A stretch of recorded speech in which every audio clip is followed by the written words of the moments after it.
So hey students, this side Som Sharma. तो स्वागत है आपका आज के इस लेक्चर में। जो है हमारे पास क्लास 10th का केमिस्ट्री का chapter number first, chemical reaction and equation. तो आपको पता है कि इसका जो हमारा फर्स्ट वीडियो है, जिन बच्चों ने देखा है समझ में आया है, जिन्होंने नहीं देखा उसका लिंक हमने डिस्क्रिप्शन में डाल दिया है, वहां पे जाके आप चेक करना और पढ़ना उसको। आज हम पढ़ेंगे इस लेक्चर के अंदर कि सर हमने पढ़ा chemical change, physical change, chemical reaction, equation सब कुछ पढ़ लिया, बट एक हमारे पास टॉपिक निकल कर ये आता है कि सर मोर कंडीशन इन रिएक्शन, यानी कि सर जो रिएक्शन जो होती है इनमें क्या और कुछ भी होता होगा? तो बिल्कुल यस होता है। कुछ एक ऐसी स्थितियां होती हैं, कंडीशन होती है जो एक रिएक्शन में बदलाव कर सकती है, मतलब उसमें और अधिक बदलाव कर सकती है। हमें इस बात का तो पता है कि सर रिएक्शन क्या होती है कि जिसमें हमारे पास कोई दो तीन केमिकल जुड़कर एक नया प्रोडक्ट बनाएंगे या कोई नया केमिकल बनाएंगे। लेकिन अब ये हमारे पास टॉपिक है कि सर मोर कंडीशन, यानी कि और भी कंडीशन होती है।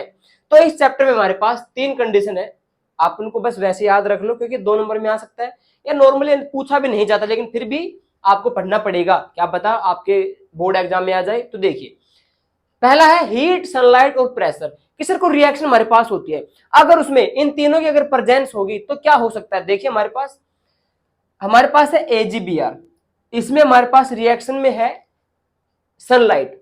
अब इसकी प्रेजेंस में क्या हुआ, Ag अलग हो गया, Br अलग हो गया, यानी कि ये रिएक्शन हमारी कौन सी हो गई, आगे हम पढ़ेंगे डिकम्पोजिशन रिएक्शन। यानी कि इसमें हमारे पास कोई एक केमिकल है, कोई एक रिएक्शन है ना, उसका क्या हो गया कि वो दो नए केमिकल्स में टूट गया, यानी कोई एक चीज थी वो दो नए प्रोडक्ट के अंदर टूट गई। तो ये हमारी होती है डिकम्पोजिशन रिएक्शन, जो हम आगे पढ़ेंगे। बट यहां पे देखो आप, इस सनलाइट ने क्या किया, इसको दो भागों में तोड़ दिया, यानी रिएक्शन को चेंज कर दिया। ठीक है, आगे कैटलिस्ट। कैटलिस्ट क्या होते हैं, ये क्या करते हैं बच्चों, any substance that increase the rate of any reaction, की कोई हमारे पास रिएक्शन है ना उसको और आगे बढ़ा देते हैं, यानी कि उसकी जो रिएक्शन की जो रेट है, जो उसका यानी वो कंप्लीट हो चुकी, बट उसको और अधिक आगे बढ़ा सकते हैं, क्या, अपनी प्रेजेंस में शामिल करके उसको। ठीक है, यानी कि देखिए हमारे पास ए था, बी था, अब कैटलिस्ट की प्रेजेंस में क्या हुआ, आगे रिएक्शन चल पड़ी, ए बी आगे सी, ए बी सी होता आगे डी आ जाता है। यानी कि हमारे पास आपको ध्यान रखना यह है कि कैटलिस्ट क्या होता है कि जो किसी भी केमिकल रिएक्शन की रेट को बढ़ा सकता है, इंक्रीज कर सकता है, बस खत्म। उसके बाद में फिजिकल स्टेट, ये आप सभी को पता है। देखो हमारे पास एग्जांपल पहले से मैंने लिख रखा है यहाँ पे कि हमारे पास कार्बन होता है सॉलिड स्टेट में होता है, फिर हमारे पास जो ऑक्सीजन होता है वो किस में होता है, गैसियस स्टेट में होता है। लेकिन अब ये दोनों मिलकर इन्होंने क्या बना दिया, CO2 यानी कि गैस। अब देखो यहाँ पे जो कार्बन था वो भी किस में चेंज हो गया, गैस में चेंज हो गया, यानी कि फिजिकल स्टेट क्या हो गया, चेंज हो गया। तो ये हमारे पास है more condition in chemical reaction. अब हम पढ़ेंगे इस चैप्टर का सबसे important topic, type of chemical reaction और type of chemical reaction which based on energy flow. ये टॉपिक पढ़ने से पहले आपको जो भी आपका ध्यान जो है ना उसको कंसंट्रेट कर दो, सारा का सारा 100% फोकस डाल दो बोर्ड के ऊपर, क्योंकि सबसे इंपॉर्टेंट टॉपिक है इस चैप्टर का। अब ये देख लो आप लोग कैसे क्या कर सकते हो। देखिए types of chemical reaction, normal हम केमिकल रिएक्शन के टाइप पढ़ रहे हैं, अभी इसके बाद में टॉपिक आएगा वो है एनर्जी फ्लो के ऊपर। कई बच्चे कंफ्यूज हो जाते हैं, तो ध्यान रखना इस बात का, टाइप ऑफ केमिकल रिएक्शन। बस देखिए सबसे पहला जो इसका, पहले इसके नाम याद कर लीजिए आप, कई बार इसके नाम भी पूछे जाते हैं 2 नंबर के अंदर। तो पहला क्या आता है, कॉम्बिनेशन। इज 4 टाइप्स, कितने होते हैं इसके, 4 टाइप्स होते हैं। Combination reaction, decomposition reaction, displacement reaction and double displacement reaction. देखिए कॉम्बिनेशन रिएक्शन क्या कहते हैं, इस नाम से पता लगता है कि इसमें कोई ना कोई चीज है ना कंबाइन हो रही है, यानी कोई एलिमेंट जो है जुड़ेगा इसमें। ठीक है, जुड़ेगा। तो देखिए यहाँ पे कॉम्बिनेशन रिएक्शन क्या कहते हैं, सर 2 और मोर रिएक्टेंट्स, यानी कि हम रिएक्टेंट पढ़ चुके इक्वेशन के अंदर, जो सिंबलिक रिप्रेजेंटेशन था, रिएक्टेंट कौन से होते हैं और प्रोडक्ट कौन से होते हैं। ठीक है ना, तो देखिए सर 2 और मोर रिएक्टेंट है ना कंबाइन होकर क्या करेंगे, एक नया सिंगल प्रोडक्ट बनाएंगे, उसे हम क्या कहेंगे, कॉम्बिनेशन रिएक्शन। कैसे, फॉर एग्जांपल यहाँ पे देखिए ये कह रहा है सर 2 या 2 से अधिक रिएक्टेंट, जैसे हमारे पास हो गया A प्लस B, 2 या 2 से अधिक क्या हो गया हमारे पास, रिएक्टेंट हो गई। अब ये दोनों जुड़कर क्या बना रहे हैं, एक सिंगल प्रोडक्ट बना रहे हैं। तो ये हमारे पास क्या है, कॉम्बिनेशन रिएक्शन है। ये ध्यान रखना, आपसे नाम भी पूछे जाएंगे कि भैया ये रिएक्शन कौन सी है, तो आप क्या कहोगे, सर ये कॉम्बिनेशन रिएक्शन, क्योंकि यहाँ पे 2 या 2 से अधिक जो रिएक्टेंट है वो जुड़कर क्या बना रहे हैं, एक सिंगल प्रोडक्ट बना रहे हैं। दैट्स क्लियर, आया समझ में। ठीक है, आगे देखिए डिकम्पोजिशन रिएक्शन। अगर जिस बच्चे को कॉम्बिनेशन रिएक्शन याद हो गया तो इसका बिल्कुल अपोजिट होता है डिकम्पोजिशन। यहां पे क्या होगा कि एक सिंगल जो रिएक्टेंट है ना वो दो या दो से अधिक प्रोडक्ट के अंदर टूटेगा। देखिए क्या कह रहा है, a single reactant decomposes to form two और मोर प्रोडक्ट्स, यानी कि एक सिंगल रिएक्टेंट जो है टूट कर दो या दो से अधिक क्या बनाएगा, प्रोडक्ट बनाएगा। फॉर एग्जांपल यहाँ पे देखिए सेम वो चीज हमारे पास आ जाएगी, ए बी टूट के क्या बना दिया इसने, ए प्लस बी। देखो दो प्रोडक्ट बना दिए और पहले सिंगल रिएक्टेंट था, यानी कि सिंगल रिएक्टेंट ने दो प्रोडक्ट बना दिए। कौन सी रिएक्शन है, कॉम्बिनेशन रिएक्शन है। क्लियर, आगे चलिए। डिस्प्लेसमेंट रिएक्शन क्या होता है, डिस्प्लेसमेंट आपको पता होना चाहिए। डिस्प्लेस यानी कि कोई किसी को किसी जगह से हटा रहा है, यानी कि मेरे पास मान लो ये मार्कर है, अगर मैं इस मार्कर को ही साथ में लेना चाहूंगा तो पहले इस मार्कर को मेरे को हटाना पड़ेगा। मतलब आप कंफ्यूज हो रहे हो, हमारे पास यहाँ पे कोई डब्बा रखा है, ठीक है, मेरे पास यहाँ कोई डब्बा है, मेरे को ये डब्बा यहाँ ले जाना है तो पहले मेरे को इस वाले को यहाँ से हटाना पड़ेगा, तभी तो ये यहाँ पर आएगा। क्लियर है ना, वही कह रहा है कि एक ज्यादा ताकतवर इंसान है ना कम ताकतवर इंसान को वहां से हटाएगा अपने पावर के इस्तेमाल से, यानी कि ए मोर रिएक्टिव एलिमेंट, यानी कि एक एलिमेंट है जो ज्यादा रिएक्टिव है, ठीक है, वो क्या करेगा, डिस्प्लेस करेगा एक कम क्रियाशील एलिमेंट को। यानी कि एक एलिमेंट ज्यादा क्रियाशील है, वो क्या करेगा, कम क्रियाशील एलिमेंट को है ना वहां से हटा देगा और वहां पे अपना जो राजपाट है वो हासिल कर लेगा। यानी कि राजा महाराज क्या करते थे पहले वाले, कि वो जब युद्ध करते थे तो वो क्या करते थे बच्चा लोग, कि वो एक जो दो राजा के बीच में लड़ाई होती थी, जो उसमें से कम ताकतवर होता था ना वो हार जाता था, फिर उसका सारा राजपाट किसके हाथ में चला जाता था, एक ज्यादा ताकतवर राजा के हाथ में। वही बात यहां पर है कि एक ज्यादा रिएक्टिव एलिमेंट कम रिएक्टिव एलिमेंट को है ना वहां से हटाकर अपनी जगह वहां पर बना लेगा। फॉर एग्जाम्पल यहाँ पे देखिए, जैसे हमारे पास है ए बी प्लस सी, अब क्या होगा यहां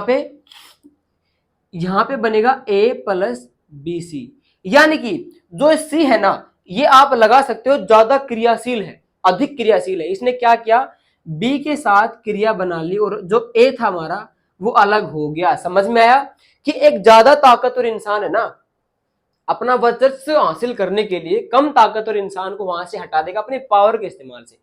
इन दोनों के अंदर बस यही डिफरेंस है, ये तो करेगा अपनी पावर का इस्तेमाल और ये क्या करेगा, अपने दिमाग का इस्तेमाल। बस इसमें क्या होगा, इसमें बिना लड़ाई के मामला सुलझाएंगे, लेकिन इसमें क्या करेंगे, लड़ाई करेंगे। बात ये ध्यान रखो आप लोग, इसमें लड़ाई करी सी ने ए के साथ और ए हार गया तो बी किसके हाथ में चला गया, इसके सी के हाथ में चला गया, यानी कि सी जुड़ गया बी के साथ और ए यहाँ पे क्या हो गया, अलग हो गया। इसका मतलब ए क्या था, लेस रिएक्टिव, सी क्या था, मोर रिएक्टिव एलिमेंट। ठीक है, आगे चलिए। डबल डिस्प्लेसमेंट क्या कहता है, ये कहता है कि mutual exchange of ions take place. यहाँ पे कोई लड़ाई नहीं होगी, यहाँ पे क्या होगा, मामला जो है जो भी मैटर है इनका वो बैठ के आराम से सुलझाएंगे। कैसे, देखिए फॉर एग्जांपल के अंदर जैसे हमारे पास क्या है, A B plus C D, reaction क्या करेंगे, इनमें जो है ना सारे के सारे बराबर के भाई है, ये क्या करेंगे बच्चा, ये क्या करेंगे, ये इसने क्या किया, ए जुड़ गया सी के साथ प्लस बी डी, यानी कि देखिए ए जुड़ गया सी के साथ, बी जुड़ गया डी के साथ, यानी कि म्यूचुअल एक्सचेंजमेंट कर लिया, यानी कि एक दूसरे के आयंस को अपने साथ मिला लिया। हम कह सकते हैं कि सर इसमें क्या हुआ है, म्यूचुअल एक्सचेंज हुआ है, आपस में जो इन्होंने आयंस का अदल बदल कर लिया बिना कोई लड़ाई के, बिना कोई झगड़े के। अब ये बात है, यानी कि डिस्प्लेसमेंट में क्या होगा, झगड़ा होगा, लेकिन डबल डिस्प्लेसमेंट में झगड़ा नहीं होगा। इसमें मामला जो है आराम से बैठकर सुलझाएंगे और इसमें लड़ाई करके सुलझाते हैं। तो ये था हमारे पास type of chemical reaction, basic chemical reaction के टाइप थे। अब हम जो पढ़ेंगे ना वो है एनर्जी फ्लो के ऊपर। अब वो क्या, टाइप ऑफ केमिकल रिएक्शन जो किसके ऊपर बेस्ड है, एनर्जी फ्लो के ऊपर। फ्लो यानी क्या होता है, बहना, यानी कि सर इसके अंदर है ना, इन रिएक्शन के अंदर या तो एनर्जी दी जा रही है या फिर बाहर निकल रही है, बस वो बात है। ठीक है, कई बच्चे कंफ्यूज हो जाते हैं कि सर हम है ना यहां तक पढ़े और हमने टाइप ऑफ केमिकल रिएक्शन हमने 4 पढ़ी है वो करके आगे तो गलत आएगा। ठीक है, पूरा क्वेश्चन पढ़ना है आपको कि क्या लिख रखा है, type of chemical reaction energy flow के बारे में पूछ रहा है या फिर टाइप ऑफ केमिकल रिएक्शन पूछ रहा है। ठीक है ना, एनर्जी फ्लो का मतलब क्या होता है कि सर उस रिएक्शन के अंदर या तो एनर्जी दी जा रही है फिर वहां से बाहर निकल रही है, ली जा रही है फिर उसमें एनर्जी दी जा रही है। बस आप ये बात ध्यान रख के चलो। देखिए अब इसके दो टाइप होते हैं, टाइप ऑफ केमिकल रिएक्शन के होते हैं दो टाइप, उसके कितने थे, 4 थे। देखिए दो कौन से होते हैं, एंडोथर्मिक और एक्सोथर्मिक। देखिए एंडोथर्मिक क्या होता है कि reaction in which energy is supply, यानी कि कोई रिएक्शन करवाने के लिए उसमें हमें एनर्जी सप्लाई करनी पड़ेगी। कोई भी रिएक्शन है अगर हमें वो करवानी है तो उसमें हमें क्या डालना पड़ेगा भाई, एनर्जी को सप्लाई करना पड़ेगा। जैसे हीट से हम तुलना कर रहे हैं यहाँ पे, एग्जाम्पल हमारे पास क्या है, फोटोसिंथेसिस। आपको पता है कि फोटोसिंथेसिस प्रकाश संश्लेषण किसकी प्रेजेंस में होता है, सूर्य की किरणों की उपस्थिति में, यानी कि सूर्य के प्रकाश की उपस्थिति में होता है, यानी कि प्रेजेंस ऑफ सनलाइट। और सनलाइट हम क्या लगा रहे हैं यहाँ पे, एनर्जी लगा रहे हैं, यानी कि द फॉर्म ऑफ हीट। ठीक है, फॉर्म ऑफ हीट को हम क्या लगा रहे हैं यहाँ पे, एनर्जी लगा रहे हैं। अब आप लोग बताओ कि विदाउट सनलाइट क्या फोटोसिंथेसिस हो सकता है, नहीं हो सकता। यानी कि हमें वो पूरी रिएक्शन करवाने के लिए C6H12O6, यानी कि हमारे पास वहां पे कार्बोहाइड्रेट बनता है और फैट बनता है। ठीक है, तो वो करवाने के लिए हमें, वो रिएक्शन करवाने के लिए हमें क्या चाहिए, एनर्जी चाहिए, यानी कि हमें एनर्जी सप्लाई करनी पड़ेगी तभी तो वो रिएक्शन कंप्लीट होगी। तो वही कह रहा है कि एंडोथर्मिक क्या होती है कि रिएक्शन जिसके अंदर हमें सप्लाई करनी पड़ेगी, क्या एनर्जी सप्लाई करनी पड़ेगी। तो एग्जांपल हमारे पास है फोटोसिंथेसिस। ठीक है, उसके बाद में एक्सोथर्मिक। ठीक है, इसमें क्या होता है, इसका उल्टा, कि ऐसी कोई रिएक्शन जिसमें एनर्जी बाहर निकल रही है। तो सीधी सी बात है, रेस्पायरेशन हमारे पास होता है श्वसन क्रिया, जिसमें हम क्या करते हैं, एक गैस अंदर लेते हैं, दूसरी गैस बाहर रिलीज करते हैं, यानी कि हमने O2 ली और CO2 बाहर छोड़ी। पेड़ पौधे क्या करते हैं, हमसे अपोजिट करते हैं, वो CO2 अंदर लेते हैं, O2 बाहर छोड़ते हैं, यानी कि वहां से ऐसी रिएक्शन जिसके अंदर, ऐसी प्रक्रिया जिसमें गैस को बाहर निकाला जा रहा है, उसको रिलीज कर रहे हैं, इवोल्व कर रहे हैं, तो उसे हम क्या कहेंगे, एक्सोथर्मिक। अब बच्चे है ना, इसको उल्टा पुल्टा करके आ जाते हैं, कैसे, इसको कर दिया इसमें, इसको कर दिया इसमें, नहीं करना है। देखिए, हम एनर्जी सप्लाई कर रहे हैं, यानी कि डाल रहे हैं, किसी के अंदर डाल रहे हैं रिएक्शन के लिए, यानी कि उसमें में आ रहा है इन, तो इन दोनों में कौन से में आ रहा है, एंडोथर्मिक में इन आ रहा है शुरू में। वैसे तो ENN है, लेकिन आपको ट्रिक के लिए याद रखना है कि सर जिसमें में आ रहा हो, यानी कि जिसमें हमें डालना है एनर्जी को, तो शुरू में आ रहा है, तो यानी कि एंडो में या एक्सो में कौन से में थोड़ा सा हमें लग रहा है, इन यानी में होता है, तो हमें लग रहा है इन में, एंडो में इन लग रहा है, तो हम क्या करेंगे, एंडोथर्मिक क्या हो जाएगा, जिसमें सप्लाई कर रहे हैं में, और एक्सोथर्मिक यानी कि बाहर निकल रहा है, इवोल्व हो रहा है, तो क्या हो जाएगा हमारे पास एक्सोथर्मिक। ठीक है, ध्यान रख लोगे। अब इस चैप्टर का हमारे पास बैलेंसिंग तो हम समझेंगे, पूरा एक बड़ा कॉन्सेप्ट है, इक्वेशन को बैलेंस करना, केमिकल इक्वेशन का रिएक्शन को बैलेंस करना हम समझेंगे बाद में। लेकिन उसके अलावा इसका एक टॉपिक हमारे पास और बच गया, वो हमारे पास है रिडॉक्स रिएक्शन, जो हर बार आता है और पूछा भी जाता है बोर्ड एग्जाम के अंदर, क्योंकि आपको पता है कि इस चैप्टर में हमारे पास रेंसिडिटी और कोरोजन दोनों हट चुके हैं, वो नहीं पढ़ने आपको। अब बच गया हमारे पास रिडॉक्स रिएक्शन। सबसे आसान तरीका बताऊंगा आपको याद करने का, आपको याद हो जाएगा। रिडॉक्स रिएक्शन में जब भी आपसे पूछे तो आप ध्यान रखना कि इसके जो नाम है ना, इसी में इसका आंसर छुपा हुआ है। कैसे, देखो रिडॉक्स रिएक्शन जो होती है इसके दो टाइप होते हैं मेनली। अब वो क्या क्या होते हैं, रिडक्शन और ऑक्सीडेशन। ठीक है, देखो इसके नाम में से ही निकल के आ गए, यानी कि रिडक्शन का तो री ले लिया और ऑक्सीडेशन का ऑक्स ले लिया, यानी कि आप समझ चुके होंगे मैं क्या कहना चाह रहा हूं, कि रिडक्शन और ऑक्सीडेशन से ही रिडॉक्स रिएक्शन बना है। यानी कि आप कह सकते हो कि इन दोनों को जब एक किया गया तो ये नाम बना रिडॉक्स रिएक्शन, जिसके अंदर हमारे पास है दो टुकड़े इसके बटकर निकलते हैं बाहर। ठीक है, तो रिडॉक्स रिएक्शन जहां पे भी आए तो आप ध्यान रखना कि इसके सर दो टाइप होते हैं और दोनों इसके नाम में से निकले हैं, एक तो RED रिडक्शन और OX ऑक्सीडेशन। अब ये होते क्या है सर, सबसे आसान तरीका है क्या इनको याद करने का, देखिए यहाँ पे रिडक्शन, रिडक्ट क्या होता है, बाहर निकालना, रिडक्ट क्या होता है, रिलीज, यानी कि रिलीज में शुरू में आर आ रहा है, री आ रहा है, रिलीज आ रहा है, रिडक्ट यानी बाहर निकाल रहे हैं उसको। तो देखिए इसमें मेन जो चीज है ना वो है ऑक्सीजन के ऊपर। रिडॉक्स रिएक्शन जो है किसके ऊपर डिपेंड है, ऑक्सीजन के ऊपर। वो क्यों कह रहा हूं आपको, देखिए process of removal of oxygen, यानी कि सर रिडॉक्स रिएक्शन क्या होती है, उसके अंदर से ऑक्सीजन को बाहर निकाला जाता है। अगर बाहर निकाला जा रहा है तो क्या होगी हमारे पास, वो रिडक्शन होगी। लेकिन process of addition of oxygen, अगर ऑक्सीजन को जोड़ा जा रहा है ना तो वो हमारे पास क्या होगी, ऑक्सीडेशन होगी।